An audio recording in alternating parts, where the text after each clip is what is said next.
Two Kids and a Career is a production of Jill Devine Media. Did you guys talk a lot about it? I mean, I know that seems like an obvious question, but I also think that sometimes that would be a very difficult conversation sometimes to have or to admit if you're the individual who's suffering. Yeah, we did talk about it a lot, and we talked with our kids about it a lot as well.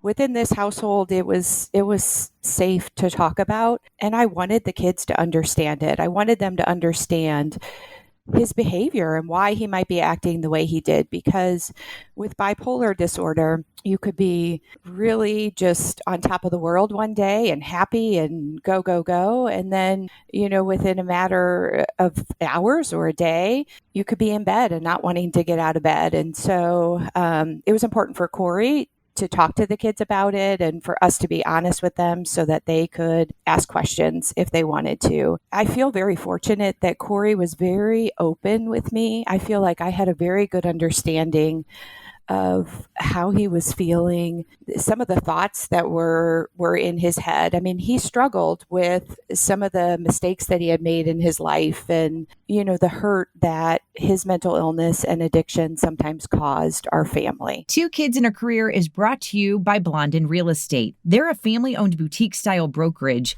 with over 40 years of experience serving the counties that surround St. Louis. See the properties they have to offer at blondinrealestate.com. That's blondinrealestate.com. Hi there, and welcome to Two Kids and a Career. I'm Jill Devine. As an entrepreneur, wife, and mama, the daily grind of trying to build a business while taking care of kids and trying to maintain a healthy connection with my hubby, it's a lot. With this podcast, you're going to hear candid conversations with other moms, parenting experts who can share their knowledge and insight, or you'll just hear me rambling to get it all out. There's going to be tears, there's going to be laughter, but most importantly, there will be support. Take a listen and connect with me so we can grow and learn from one another. This is Two Kids and a Career. Welcome to season 4 of the podcast. I'm Jill Devine, and before we start this week's episode, I want to remind you to stick around until the very end of the episode because this is new to the podcast. It's the Supermom shout out. So at the end of every episode, I shout out a supermom, and if you have a supermom that you want to nominate, email me, hello@jilldevine.com. Okay, so I would definitely be lying if I said I was feeling super confident in myself for this week's episode. So I don't know if you feel this way ever, or I don't know, but when I'm talking to a complete stranger, I don't feel as nervous and I feel a little bit more confident in myself. But when I'm talking to someone I know pretty well, I don't feel that way. I feel a little bit more nervous. I don't feel very confident. I don't know. Do you feel that way ever? So I'm just telling you that because that's what's going to happen this week. I'm talking to someone I know pretty well. Let me introduce my guest to you. Welcome to the podcast, Gina Schuster. Thank you, Jill. Thanks for having me. Anyone who might be listening who knows me and you knows we are friends from middle school, friends from high school, and you know exactly what we're going to talk about. So you might be able to brace yourself and I hate to make any kind of assumption because I will be honest with you, Gina, in thinking about this episode, I thought, man, this is going to be super heavy. I've got to prepare myself, but I don't know what's going to happen. And that's the beauty about this podcast. So let me fill in those that are strangers to you and me. Gina lost her husband to suicide, and September happens to be National Suicide Prevention Month. And with everything going on in the world today, you're seeing a lot more PSAs for mental health and checking on those individuals. And so while it would have been easy for me to reach out to someone like you, who I know personally, and I wanted to have on to talk about this serious topic, I didn't feel like it was my place to do so. So Gina did reach out to me. I had told her I wanted her to come on the podcast, but Gina reached out to me and said she's ready. So Gina, you said you're ready. You're ready to talk about your journey so far. And I want to thank you for being brave and coming on. You're welcome. Yeah, I, when we first kind of talked about maybe doing the show, I didn't I didn't really know what we would talk about. And then I started hearing more about suicide prevention. And I felt like that was the perfect time for me to come on and talk about this and hopefully provide some hope to other people and maybe provide some resources and be able to tell my story and Corey's story, because I think it really is an important story to tell. 100%.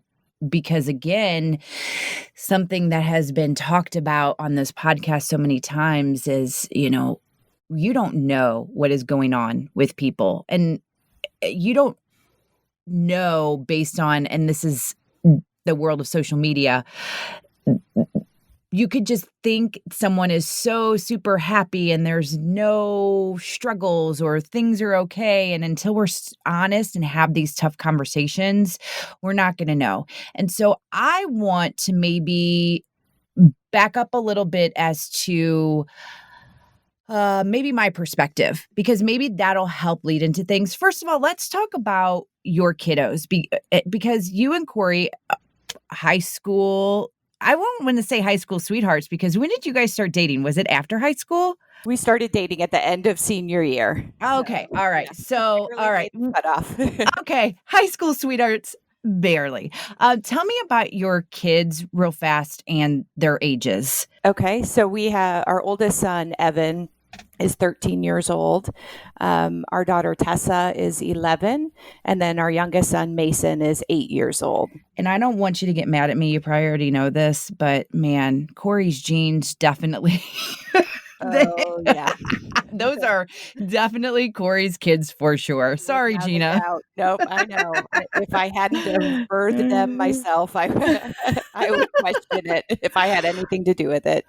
Okay, so those that know you and know me they will agree with this statement that I say.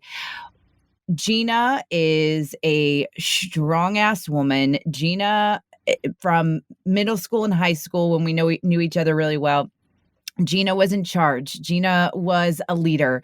Gina was part of everything. Gina was just in it. Like you knew if there was a committee or there was a group, Gina was going to be in charge and she was going to make it awesome. Corey was the goofball. He made you laugh. You always were like, oh, what's this guy going to do next? How is this going to work? And he just had this way of making you smile.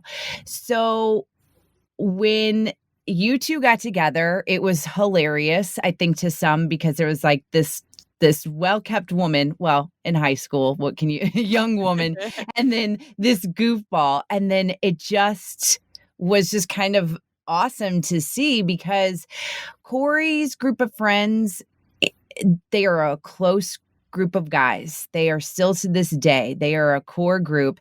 And it was just fun to see these people that I love from high school. I mean, I know some people think high school was awful. They didn't love it. I am proud to say high school were some of my fondest memories. And it just was so fun to see you guys together as a couple. So from a perspective of an outsider that wasn't in your group all the time and hanging out, I saw that Corey was fun. He is a United States Marine. He loved serving his country. He loved just supporting the military. And so I knew that there were some demons. I didn't know if it started before the Marines or after, but then again, being on the outside and just knowing you two, I just kind of figured you have things that happen here and there. No big deal. It's what happens.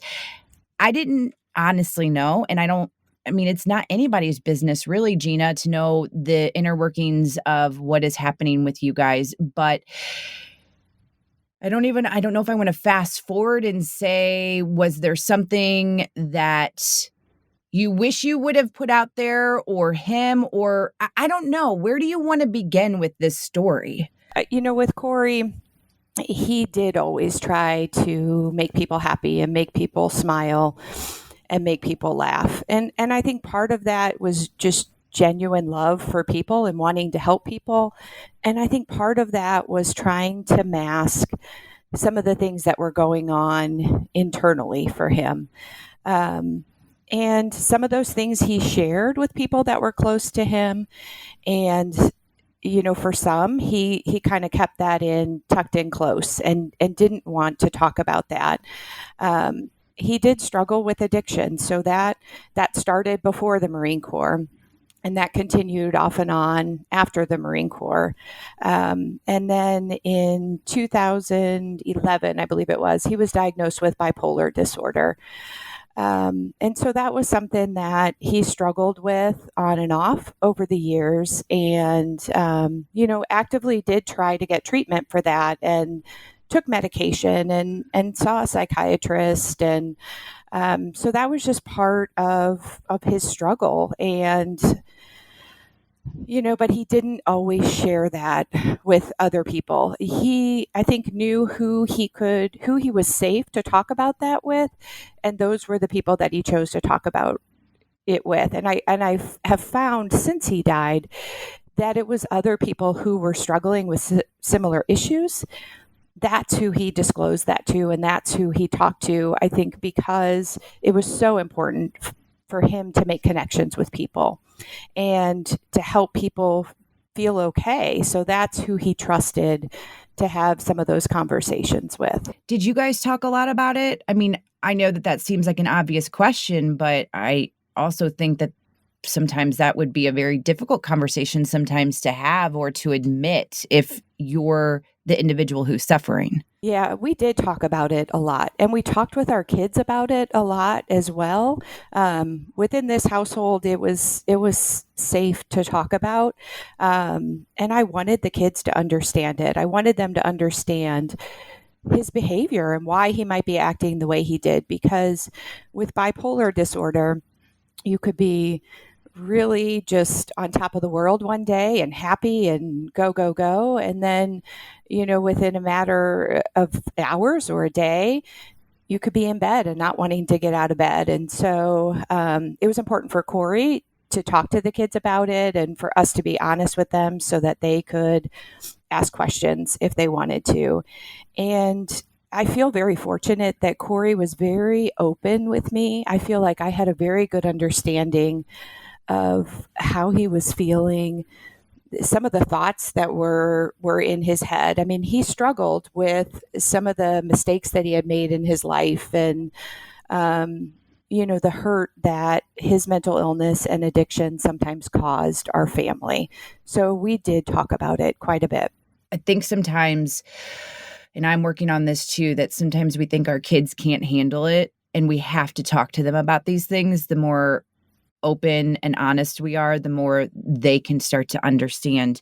You mentioned with being diagnosed with bipolar, and I mean, I know some of bipolar, but not enough. I don't have anyone right in my life that I see that has that and what they go through. But you said he could be such on a great high 1 minute and down low in the next. That's, I think, where that perspective comes in. I never saw any of those low points. And that's nobody's fault. That's not Corey's fault. That's not anybody's fault. Why would you want to put those things out there? But that was just, I guess, my point with Corey. And I know you feel this way, or you know this. You always saw the happiness. At least I did, the outsider. Yeah. And I think that's what he wanted people to see. And as his wife, I felt protective of him, and I felt like it was his story to tell at that time if he wanted to, and it wasn't my place to talk about that with other people. And so his lows were private. They were within our household. And there were a few people, that knew what was happening with him at different times. And I would say for the most part, he was a very high functioning, mentally ill person. So, for the most part, he was happy and joyous and actively participating in our family. But when he hit lows, they could be pretty devastating. And he didn't want a lot of people to see that. And I had to respect that. The one thing that I have realized with this podcast is sometimes you just want to talk to a complete stranger or an acquaintance about the things that you're going through, because you know it's difficult to share some of those hard things with people that are super close to you. And that kind of hit me when you said that he wanted to talk to others who are going through the same thing as him. It just made me think, well, yeah, that makes sense. Because I think sometimes we can get a little jealous. I don't think is not the word. I'm trying to think of the right word. Like if your bestest of friends doesn't come to you about something and you're like, well, why don't you feel like you can trust me, or I'm a safe zone? And it's not that. It's just that you want to go with someone that they're maybe going through the exact same thing, and you just, for some reason, that person you just feel safe with. Yeah, I think so. And I think, a lot of people after Corey's death, even people that were very close to him, said to me, I had no idea this was going on. And why didn't he talk to me? And, I wish it were that simple.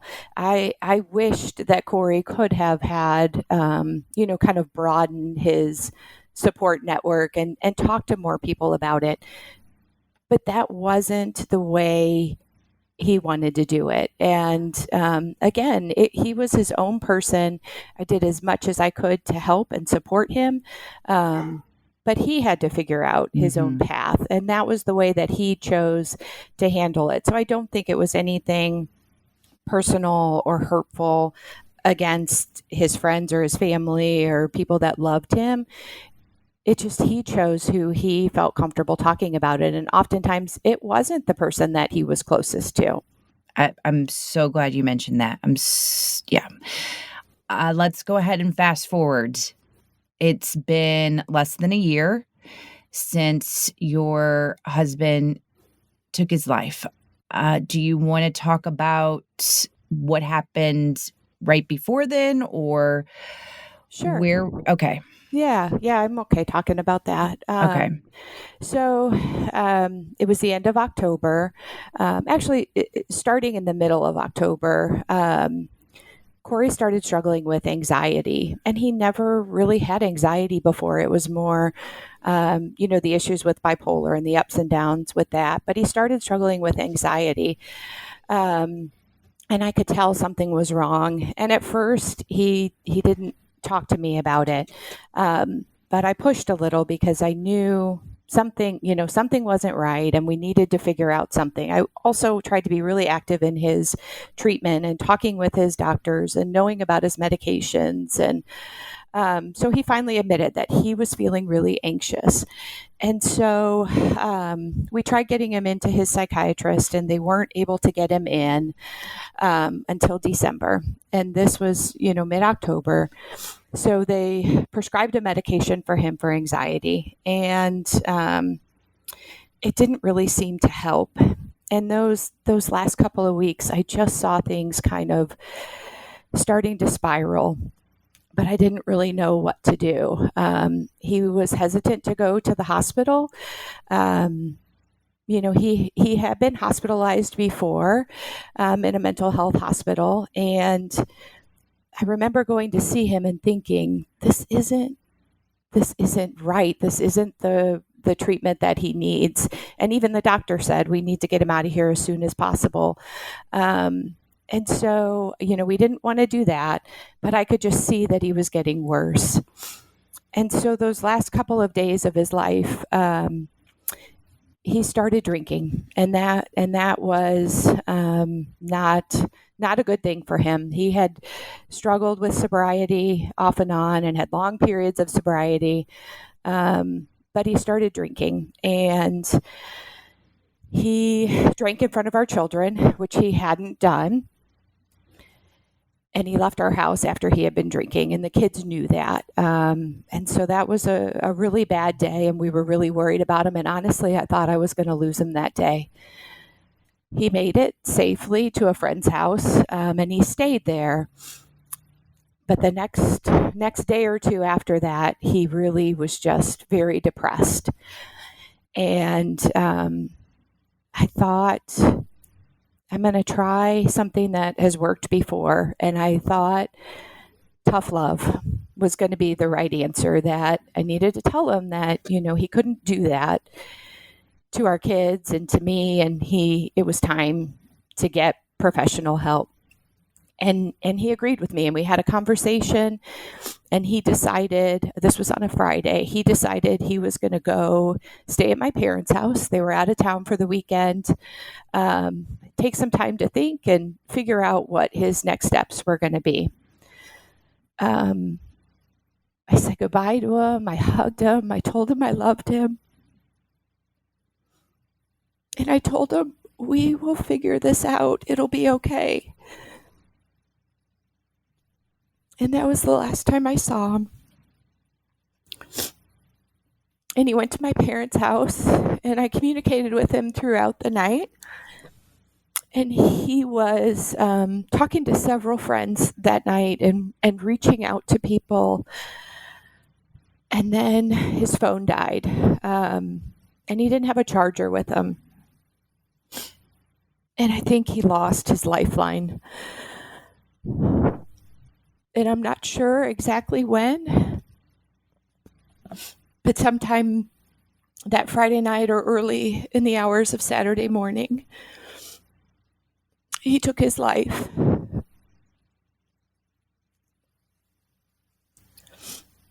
And on that Saturday morning, I woke up and thought, Corey doesn't have a charger. I'm going to run it over to my mom and dad's house for him.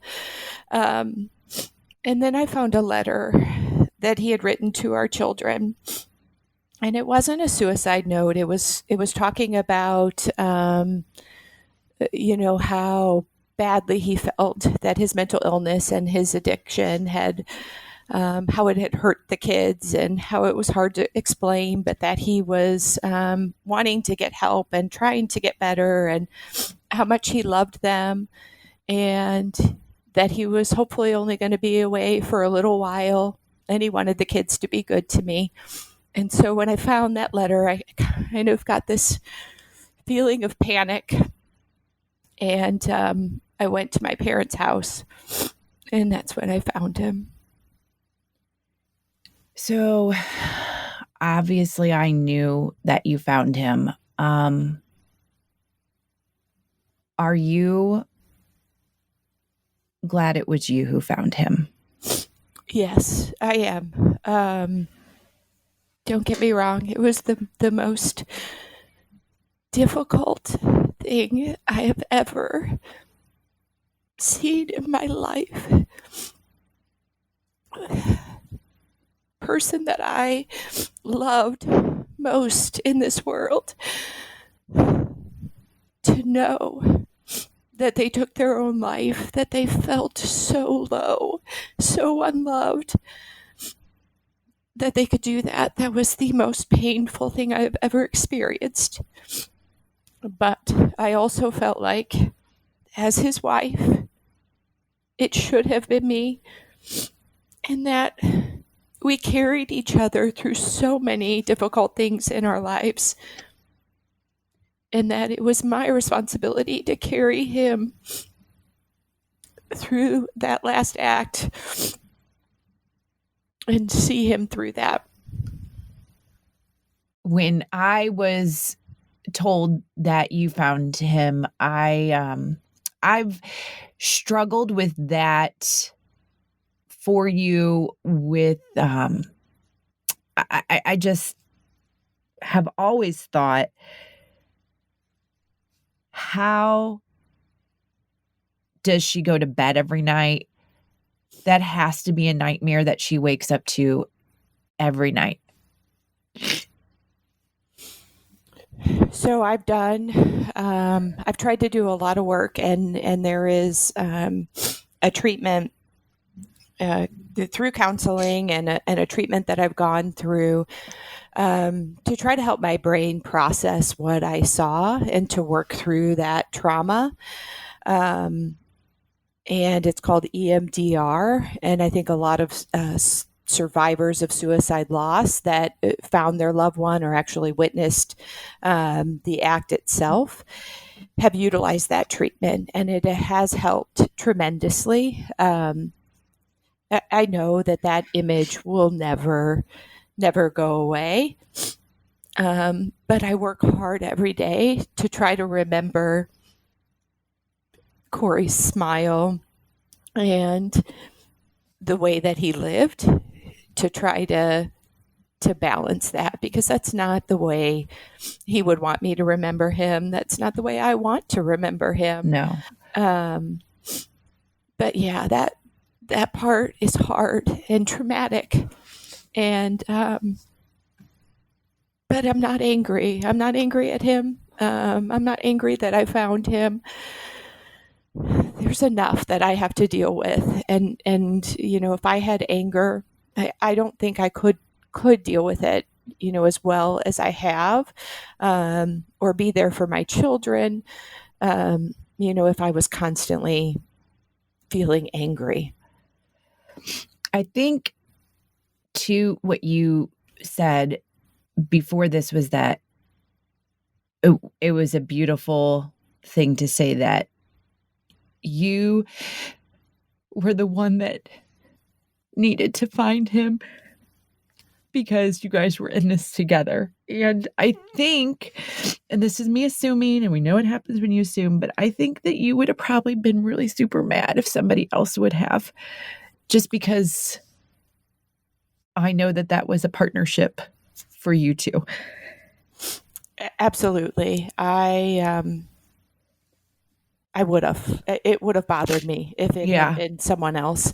Number one, because I wouldn't have wanted someone else to have to go through that. And number two, I had the best understanding, I feel like, of him. And I just got him, and we got each other. Yeah. And like I said, it wasn't one-sided. Corey carried me through difficult times and losses in my life. And as his wife, I needed to do that for him. So, it would have bothered me if it was somebody else. I have some stuff written down that I want to ask you about, but I wanted to back up to you. I wrote down his smile.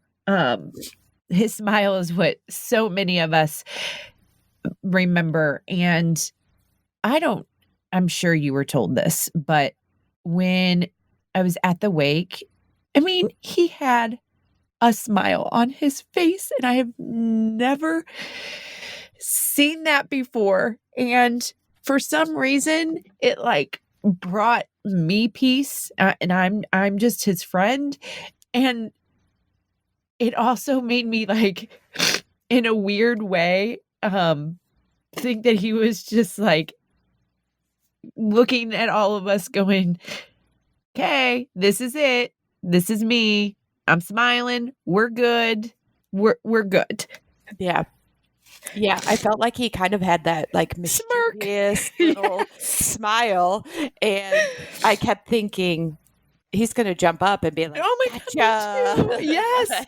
I kept thinking that too, and I was like, "Am I wrong for thinking this?" No, not at all. That was my immediate thought when I first saw him. It was perfect. Yeah. Yep. It was perfect. And I explained that to some people. My family, I said, I've never seen that before. And it was perfect. He was definitely I gotcha. This is it. Yep. I want to stay on the wake and the funeral for just a second. And then I have some other questions. Okay. I try to live my life with no regrets. We all have them. But one of my regrets, this is me being selfish and explaining this to you, is not attending his funeral service. And for some reason, the reason I didn't go is I felt like I shouldn't be there. I don't know how to explain that other than because we didn't talk every day or even see each other in years, that like I didn't deserve to be in that really special moment. But what brings me a little bit of comfort is one of our mutual friends, Jamie, was there, and we met up either that evening or the next day, and she gave me a recap. And it was no surprise to hear that you gave the eulogy. At first, everybody's like, "Oh my gosh, his widow gave the eulogy." But for those that know you, it was no surprise. And before I get into the eulogy, something that Jamie brought up, she said that the priest provided her, and she believes so many other people in that room, with comfort on some of the remarks that he made about Corey, because and I am growing my faith as we speak. It's growing, and I'm very, very happy and proud of it.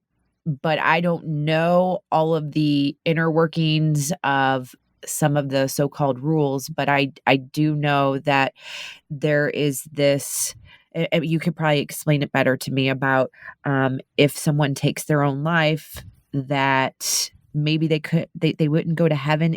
Am I getting that right? So, yeah, there are some people that do believe that, and even some within the Catholic faith. And so when I was planning Corey's funeral, it was very important to me that that was not going to be part of the message, and that there was going to be understanding. There was going to be something positive that could come from that. And the priest that said Corey's funeral mass, Corey knew personally. And I've said before, Corey could connect with people like no one I have ever known. So he connected with this priest. They actually like boxed together, and met together privately. And I mean, if you would know this priest, you would know he's pretty serious. Most people are intimidated by him, but not Corey. So I knew that's who I wanted to say his funeral mass.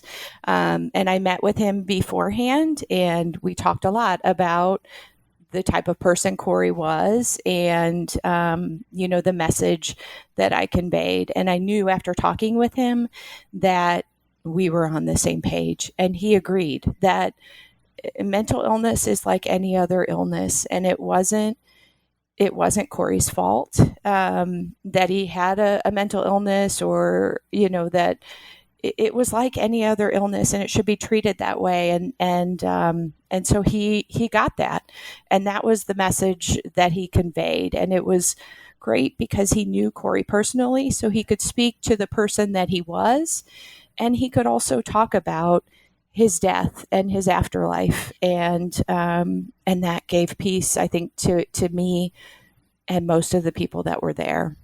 Yeah, Jamie said you could almost, when he made that comment about mental illness is just like any other illness, she said you could just kind of see the entire church, just this sigh of relief, a collective sigh of relief.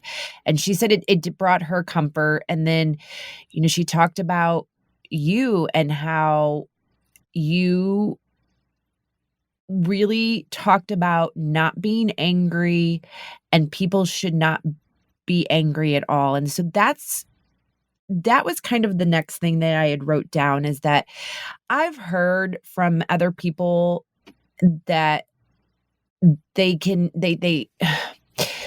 suicide is a selfish thing, and how dare that person do that, and how dare that person even think about those things and what they're doing. And at first I kind of agreed with those things. I'm talking about stuff just in the past. And then I started, thinking about my own life, other people's life, and mental illness, and that is there, and we can't speak for Corey, but there is something in your head that thinks this is truly the best thing for me and my family. And for people to get angry about that, that's confusing to me. And I didn't know if you could talk about that. Yeah, it's obviously something I've thought about a lot in the last several months. And, there were things that Corey would say to me over the years. He would say, I have a beautiful life. I have a beautiful family, but sometimes I can't feel the joy of that. And we would have conversations, and he would say sometimes, I feel like you and the kids will be better off without me. And I would tell him, absolutely not. That's not true. I don't feel that way. And he would say, yeah, you would be sad for a while, but then you guys would move on, and you would be okay. And he was not just saying those things for attention. I think he really at times believed that. And, sadly, in the last moments of his life, I think that he believed that. And I'm not trying to glorify suicide, because I don't think it's a glorious thing, but I think that it was his last act of love for our family, because it was hard for him to look in our eyes when he hurt us, me and the kids. And I think he felt those last couple of days that he had hurt us and he had disappointed us. Of course, I don't agree with that. But I do think a lot of people who have suicidal ideation or who complete suicide, they have those thoughts. And like you said, how can you call that selfish when they are willing to give up their life because they think someone else will be better off without them?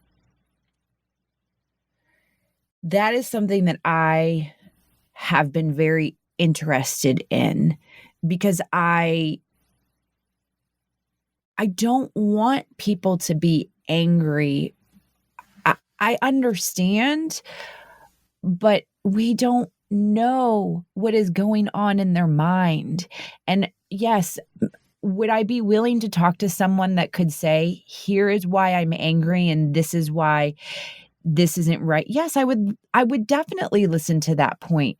But I just think we have to remember that we are not living in that person's shoes. And the only thing I can just keep thinking of whenever something like this gets in my head and I think about it is like, that is what that individual needed to do to bring relief. I don't really know.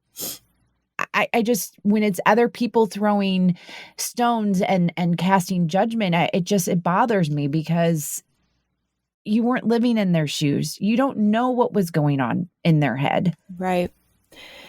Yeah. And, unfortunately, when Corey made that decision, his thinking was clouded by alcohol. I believe that the medication he started taking a couple of weeks before he died, also affected his thinking. And I understand, I can understand the other perspective. I can understand why someone could feel angry. And I'm not saying I don't have anger sometimes about my situation or question how I ended up here. But anger at Corey is not going to get me anywhere.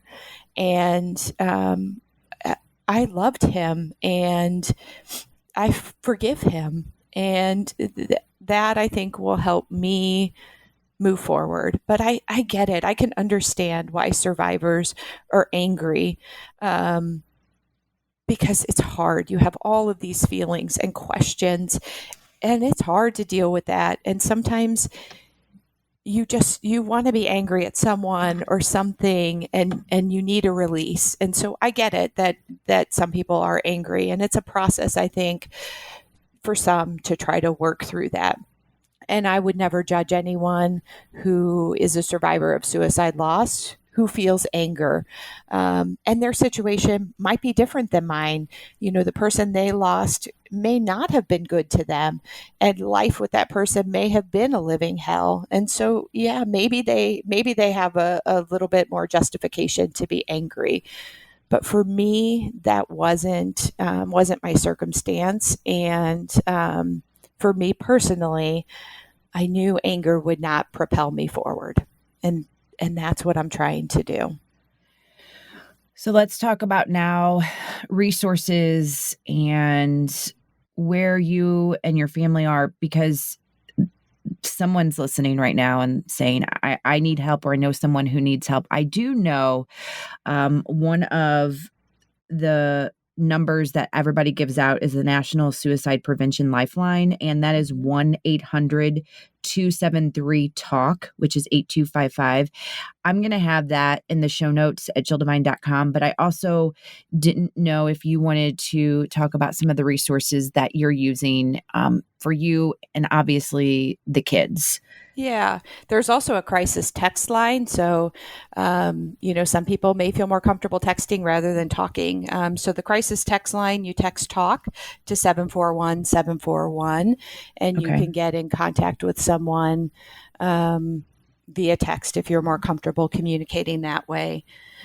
One thing that the kids and I did, we worked with an agency called Arise Equine Therapy. And they work with people who have experienced trauma and grief. They also work with veterans with PTSD. So we worked with horses, with a horse specialist, and also with a licensed therapist. And that was something we could do together. My kids said, I don't want to sit down and just talk to a counselor. So I knew I needed to figure out something else for them. And that was something that was really helpful for us. We all love animals. And so it gave us that connection. We were moving while we were talking. So that was one thing that was extremely helpful. And Jill, I know you're familiar with Annie's Hope, but they're an organization that provides grief support for families. So they do sessions with families with, age appropriate for children and then adults, and they do 8-week family sessions. They also have lots of other resources, referrals for counseling and literature about grief and different programs throughout the year. So they've been a wonderful resource for us. One thing personally that's been helpful for me, within weeks of losing Corey, I heard about Modern Widows Club of St. Louis. The St. Louis chapter, it had just started shortly before Corey died, and I started attending those meetings. And that has been a wonderful source of support for me. Wonderful group of women who just get it. They get me. They know what I'm going through. They give practical advice. And you can find them on Facebook, Modern Widows Club St. Louis chapter. So they've been wonderful. And then the other thing I wanted to mention is just education. So something and I'm a social worker, and I feel like I should have known about these programs, but I didn't. But NAMI, the National Alliance for Mental Illness, they offer education for family members, caregivers, and loved ones of somebody with a mental illness. So you can learn more about their mental illness, how to interact with them, how to help them. So I think that's a great program, and they work with children also. And then the Missouri chapter for the American Foundation for Suicide Prevention also has training modules, and they have one called Talk Saves Lives. And it makes me think about Corey losing that lifeline when his phone died for him. Something so simple as just talking to someone really can make a difference and really can save a life. How are your kids doing? They're doing a lot better now. We've had some ups and downs, definitely, and those first couple of months were really, really hard. but I see them acting more like themselves, laughing more, smiling more, wanting to be around family and friends more. My oldest son getting back into sports. Um, they're still typical kids, and it's and that's what I want them to be. I don't expect them to act any different. Of course, it would be nice if they would help their mom out a little bit more at home, but they're acting like typical kids, and I feel like they've gone through enough and they've lost enough, that I don't want to take any part of their childhood away. So I want things to be as normal as possible for them. I don't know if this is the right question to wrap up, but what's next? What's next for Gina? What's next for the Schuster family? What didn't we cover? What do your friends and family need to know? I think people need to know that I'm okay. And it may not always appear that way from the outside. But I don't need to be fixed. I'm grieving. I will continue to grieve for a long time. But I don't need magic words from anyone. There's not something specific I need, except to be allowed to go through this process. And I feel this great sense of advocacy now. Corey wanted to help other people, and he did it on a small level and he did it on a larger level, organizing fundraisers and doing different things. So I feel like the best way that I can honor his life is by doing that same thing. I haven't organized a walk in September, if I can mention that here. Yes. On Sunday, September 20th, and the walk is going to start at 1 p.m. and we're going to start at Twin Chimneys Elementary in O'Fallon. And if you're interested in joining us, the website is afsp.org/St. Louis. And if you search Corey's Crew, and Corey is Corey, you could join my team to walk with us. And money raised for that walk is going to go towards suicide prevention. So, I also just want to end with a message of hope. This is absolutely the most difficult thing that I have ever gone through. But I do have hope for my future. I have hope for my children's future. And I know that this will propel me to do bigger and better things. One thing I loved about Corey and I is that we didn't just settle. We pushed each other to be a better version of ourselves. And so I think about that often, that he would want me to rise up from this and be better and help people because of my experience. And that is my hope, and that is what I want to do. And I want to try to help someone who might be feeling suicidal to understand that the devastation that this causes, and that in that moment they might feel like they have nothing to live for. But I want to help them see that they do, and I want to prevent another family from experiencing this loss. I want to end with some thoughts that I'm sure you've been told this, and I want to just hammer it home when you said that there's nothing anyone can do. There's no magic words, just to basically trust you and trust what you're going through. I think for me, and I'm going to speak on behalf of others, but I think one thing that we, as your friends, struggle with is sometimes those of us that again, don't talk to you every day or have seen each other except for our class reunions, that there's this weirdness of all of a sudden, here I am. I'm showing up for you. And I hate that it's because of your husband's death. But on the flip side, I think that probably you appreciate that as well and you get it.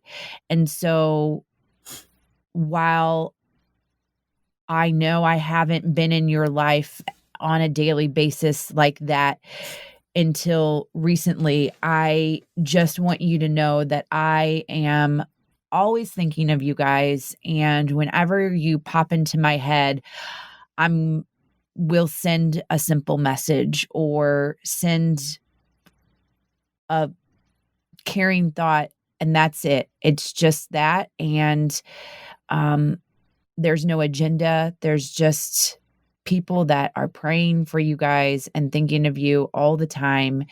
And I hope you know that's what we're here to do. Yes, I do. And I do want people to know that, I think when something tragic like this happens, you don't know what to do. And I know Yeah. I felt that way too before before this happened to me. And so you may tend to shy away or not say anything or do anything because you don't know if it's going to make a difference or you don't know if it's the right words. And I promise you that, the person that is grieving or who has gone through a tragedy, they're not looking for magic words. You can't bring their loved one back, and that's what they want. So those little things make a huge difference. A text message, sending a card in the mail, dropping off a meal, those are the things that help carry a person who is grieving through that most difficult time. So those little things that people did, the way even just our high school class responded to me, I was so touched, and I have really truly felt the love and the prayers, and they have lifted me and my family up. And I am forever grateful for everyone who has helped us and prayed for us and thought of us. Gina, this conversation is so super special to me. Thank you for sharing it with me and with people that know you and Corey very well, and for complete strangers. You're welcome. Thank you, Jill. I'm proud of you, girl. I'm glad to be a part of it. Up next is the Supermom shout out. But first, I want to tell you about this really cool thing at blondeandrealestate.com. So this really cool thing is you have the ability to buy or sell a property before it even hits the market. All you do is sign up and you get exclusive access and immediate updates about their coming soon and off-market property community. So you are in the know before anyone else. Doesn't cost you a thing. Just sign up at blondeandrealestate.com. That's blondeandrealestate.com. New to the podcast this season, I'm kicking off Supermom shoutouts. And I really started thinking about this because I know how hard it's been for me with this pandemic, trying to run a business and trying to take care of little ones when they're home because they didn't have an opportunity to go to a school because it closed because of the pandemic. And I started thinking about all the other moms out there that maybe just feel like they're not recognized, they're not appreciated. So I wanted people to start nominating that special supermom in their life. Or if you're a supermom, nominate yourself. Well, I am nominating this week's supermom, and after listening to this episode, it should be no surprise that I have nominated Gina as this week's supermom. Before her husband's death, she just put the work in with her 3 kiddos. I know that she put them first. She's doing everything she can for them right now to help with the loss of their father. And I don't know how she does it some days, but she does, because that's the type of person Gina is. And so she definitely deserves this week's Supermom shout out. Gina, I see you and I support you. And this is your Supermom shout out. You're an inspiration. So if you would like to nominate someone for the Supermom shout out, all you have to do is email me, hello@jilldevine.com. I just need to know her name, where she's from, and a brief description as to why she deserves the Supermom shout out. It's that easy. And lastly, when you have a minute, could you subscribe, rate, and review the podcast? So when those things happen, my podcast gets a little bit more noticed.